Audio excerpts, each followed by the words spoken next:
Subscribe कीजिए science study bye Khan channel को और लेटेस्ट अपडेट के लिए बेल आइकन को प्रेस कीजिए। एवरीबॉडी एंड अस्सलाम वालेकुम। I hope you have a great day. तो बच्चों, आज हम स्टार्ट करने वाले हैं कर्वेचर। जो ये चैप्टर कर्वेचर है, ये काफ़ी इम्पोर्टेंट टॉपिक है और ये बीएससी फर्स्ट ईयर का टॉपिक है। और इस टॉपिक का इसकी ये इम्पोर्टेंस है एक्चुअली तो एग्ज़ाम के नज़रिए से और कंपटीशन के नज़रिए से ये काफ़ी इम्पोर्टेंट टॉपिक है। तो आज हम स्टार्ट करते हैं इसको। इसमें हम चार चीज़ें पढ़ेंगे कर्वेचर में। फर्स्ट, व्हाट इज़ कर्वेचर, कि कर्वेचर क्या होता है। सेंटर ऑफ कर्वेचर, कर्वेचर का सेंटर पढ़ेंगे। सर्कल ऑफ कर्वेचर, जो कर्वेचर से सर्कल बनेगा वो पढ़ेंगे हम। और रेडियस ऑफ कर्वेचर, जो रेडियस होगा कर्वेचर का, मीन्स जो सर्कल बना कर्वेचर से उसका जो रेडियस होगा उसके बारे में पढ़ेंगे। तो ये जो टॉपिक है सारा, ये सिर्फ चार चीज़ों में हम इसमें चार चीज़ें पढ़ेंगे, मतलब कह सकते हैं कि चार चीज़ों में बटा हुआ है।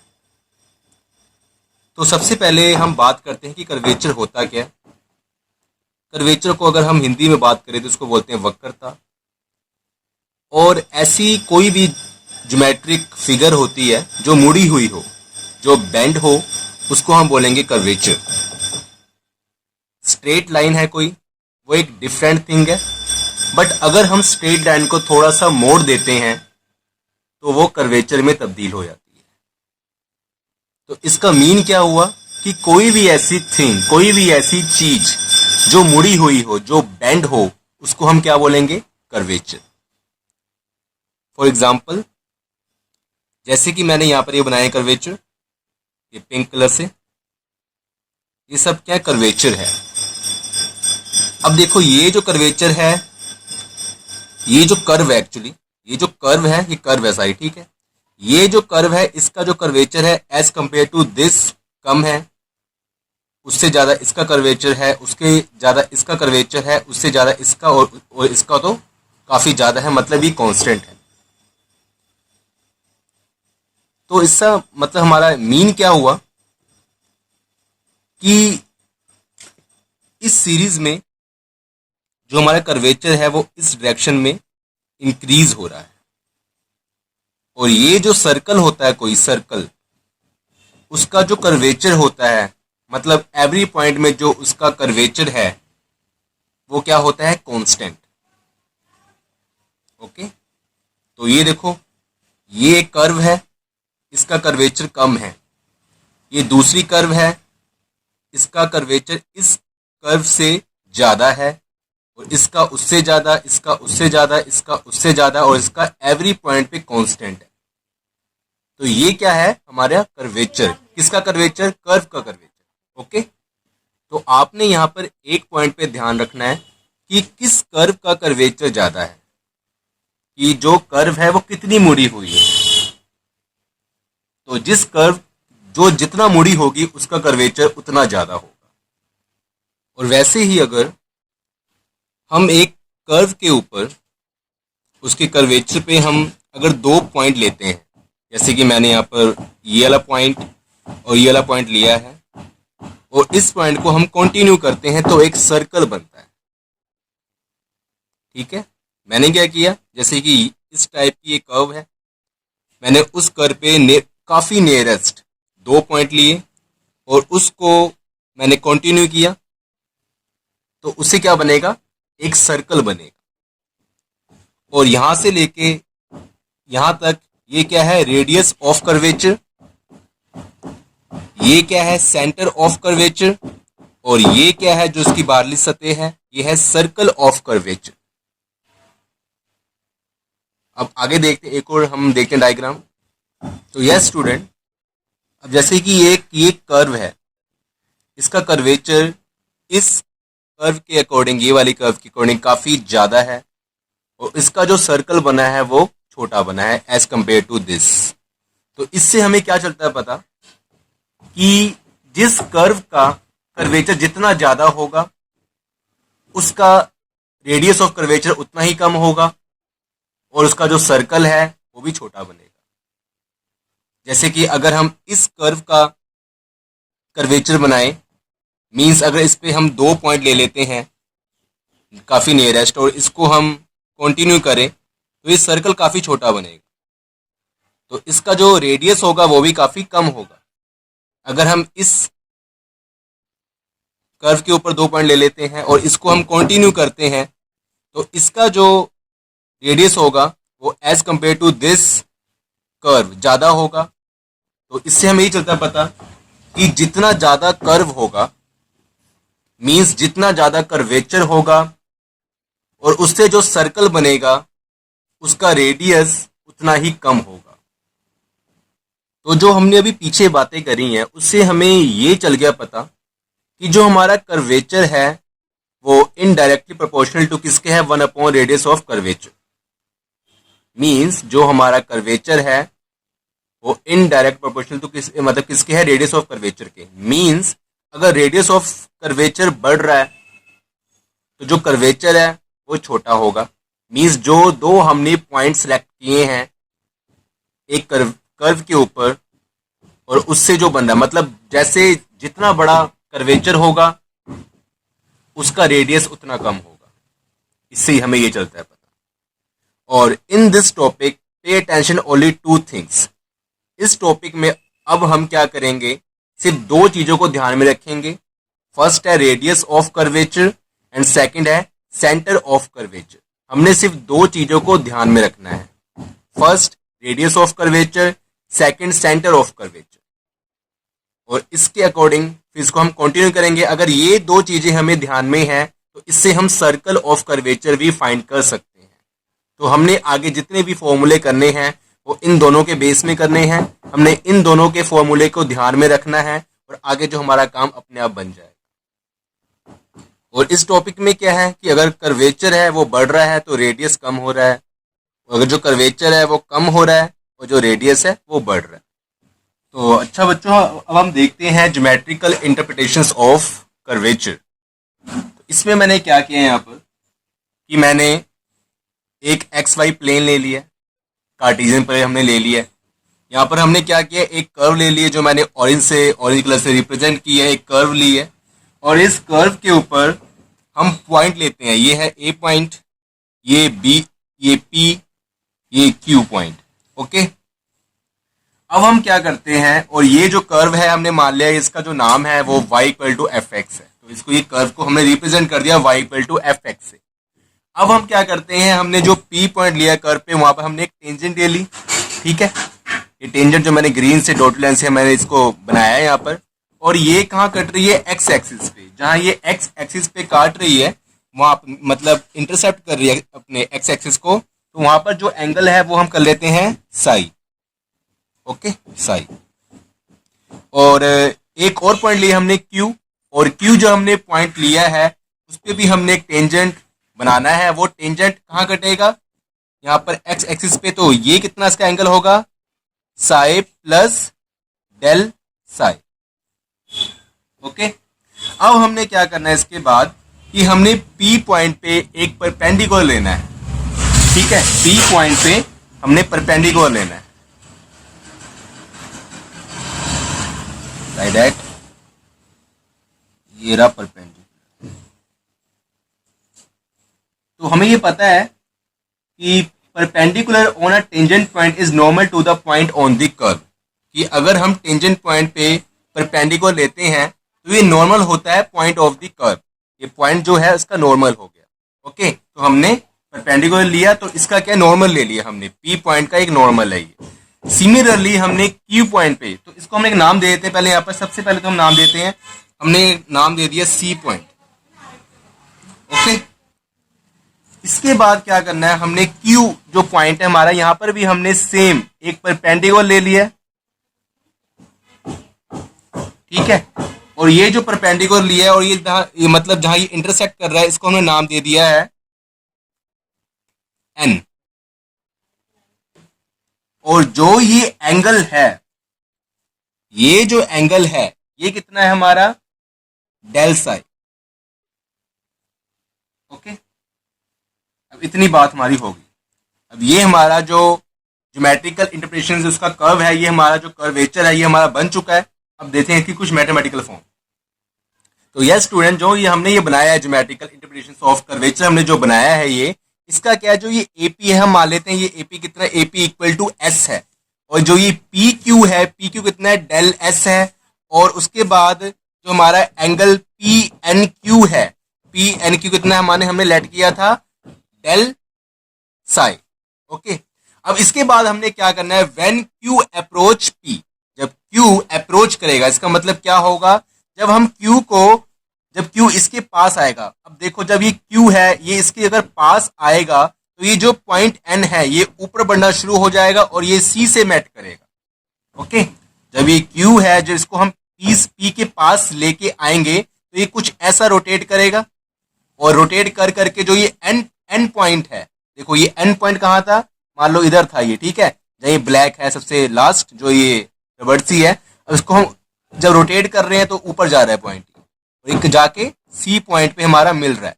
तो सेम यही है कि जब when Q approach P then N approach C, तो जो एन है वो भी सी को जाके मिल जाएगा, मतलब अप्रोच करेगा, और इस टाइम पे क्या होगा, ये जो डेल साई है ये एंगल खत्म हो जाएगा, ये लाइन पे ये लाइन है इस लाइन से मिल जाएगी, तो क्या होगा कि एंगल ये खत्म हो जाएगा, मतलब ये जो डेल साई है अप्रोच जीरो, ठीक है, अप्रोच हम करते हैं टोटली लिखते हैं अप्रोच इज जीरो, एंड जो डेल एस है, ये जो हमारी जो डिस्टेंस थी, ये वाली डिस्टेंस ये कितनी थी, डेल एस, तो ये भी क्या हो जाएगी, अप्रोच इज जीरो।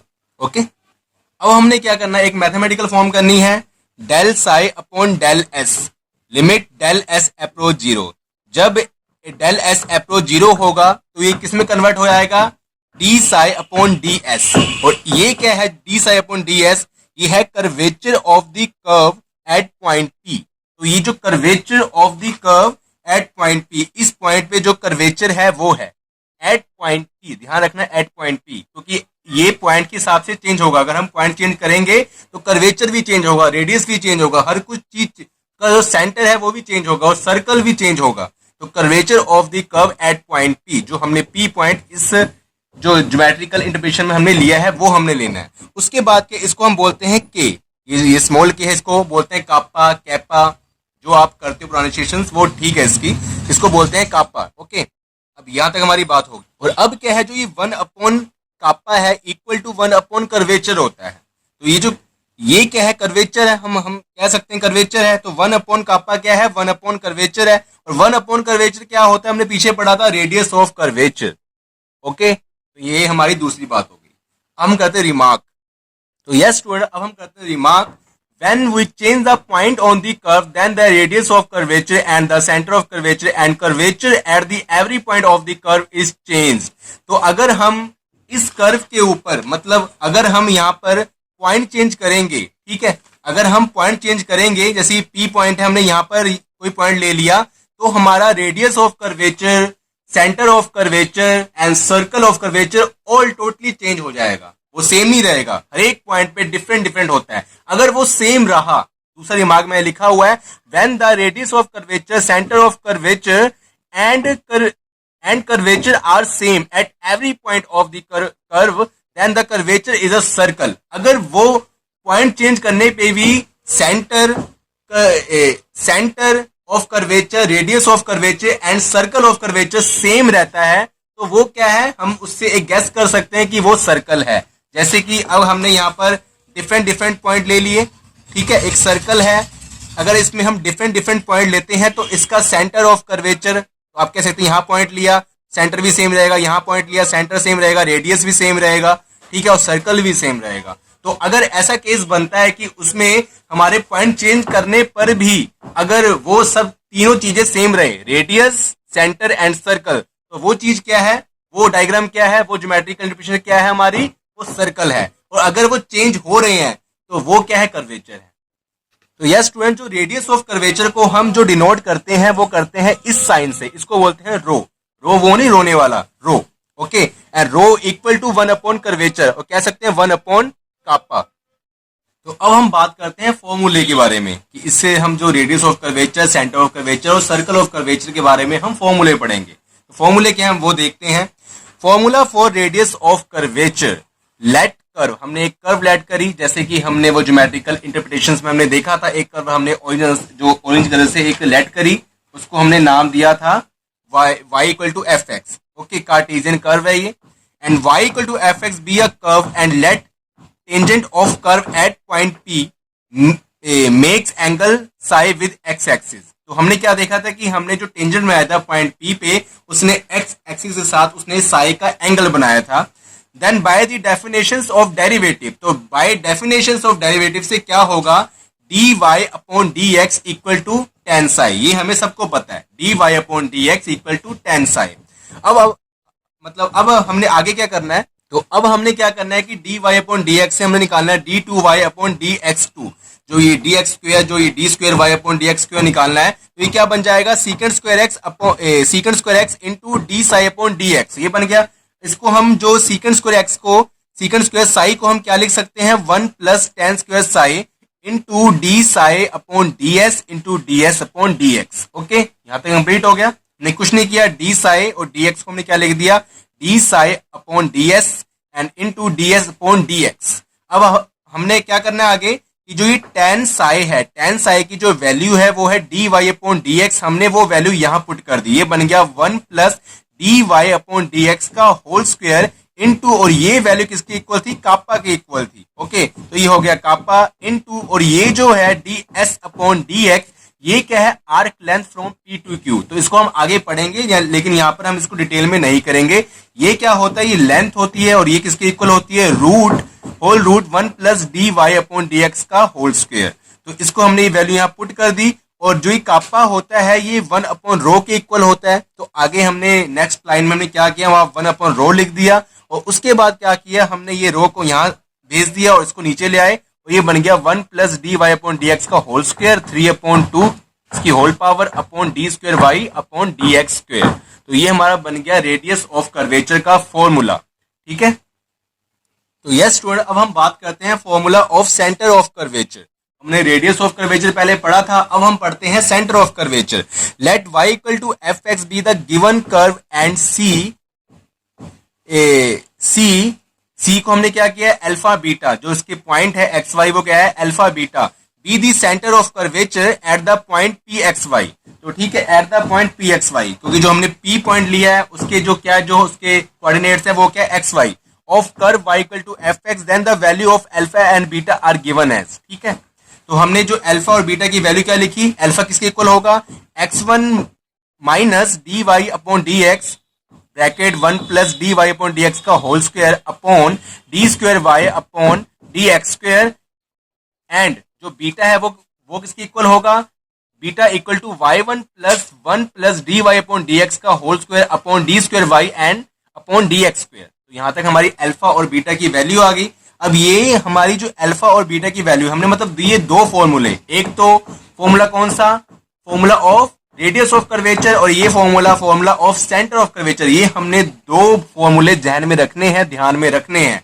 उसके बाद क्या कर सकते हैं, इससे हम सब जो हमारा सर्कल ऑफ कर्वेचर इसको हम आसानी से निकाल सकते हैं। लाइक दैट हम ये करते हैं, d Y upon D x and d square Y upon D x are calculated at point p x y. तो ये एक रिमार्क 1 है। इसमें क्या है कि हमने जो पॉइंट के हिसाब से निकालना है, जो वो पॉइंट लिया है पी, वहां पर ही हमने उसके अकॉर्डिंग ही हमने d Y upon D x and d square Y upon D x square हमने फाइंड करना है। और दूसरा अब बात होती है रिमार्क 2, जो सर्कल का अगर हम निकालें, सर्कल ऑफ कर्वेचर क्या होगा, तो हमें पता है कि सर्कल का फॉर्मूला क्या होता है। हमने क्या देखना है कि जो सेंटर है उसमें से हम माइनस करके एक्स माइनस अल्फा का whole square plus Y minus beta का whole square equal to rho square, तो ये हमारा सर्कल की इक्वेशन आ जाएगी। यहां तक हमारी बात हो गई है formula of centre of curvature, formula of radius of curvature and formula of centre of curvature, formula of circle of curvature.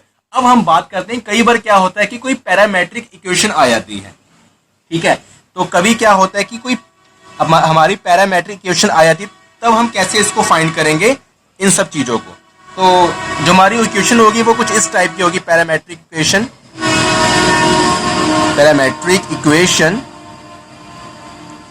वो होगी जैसे y equal to f t and x equal to g t. अगर ऐसी equation आती है तो हम कैसे फाइंड करेंगे dy upon D x and d square Y upon D x square. तो इसको हम सोल्व कैसे करेंगे? सबसे पहले हम निकालेंगे dy अपॉन dt, फिर निकालेंगे dx अपॉन dt, और इससे हमने क्या निकालना है? dy upon dx। तो dy अपॉन dx हम जो करेंगे फाइंड, ये हो जाएगा dy upon dt upon dx upon dt। यहां से हम निकालेंगे dy अपॉन dx, और इससे हम आगे d square y upon dx square भी फाइंड कर सकते हैं। इसके बाद हम क्या कर सकते हैं? इससे हम radius of curvature, centre of curvature and circle of curvature find कर सकते हैं। तो अगर हमें सर्कल ऑफ कर्वेचर निकालना है तो सबसे पहले हमें रेडियस ऑफ कर्वेचर और सेंटर ऑफ कर्वेचर के बारे में निकालना होगा। अगर हमें, आप ध्यान रखना कि सर्कल ऑफ कर्वेचर निकालना है तो दो चीजें जरूरी हैं, एक तो सेंटर ऑफ कर्वेचर और रेडियस ऑफ कर्वेचर। और अगर हमें कर्वेचर निकालना है, ओनली कर्वेचर के बारे में हमने फाइंड करना है, तो हमें सिर्फ रेडियस ऑफ कर्वेचर जरूरी है, उस समय हमें सेंटर की कोई जरूरत नहीं है। ठीक है, तो आई होप आपको समझ आया होगा इस लेक्चर के बारे में।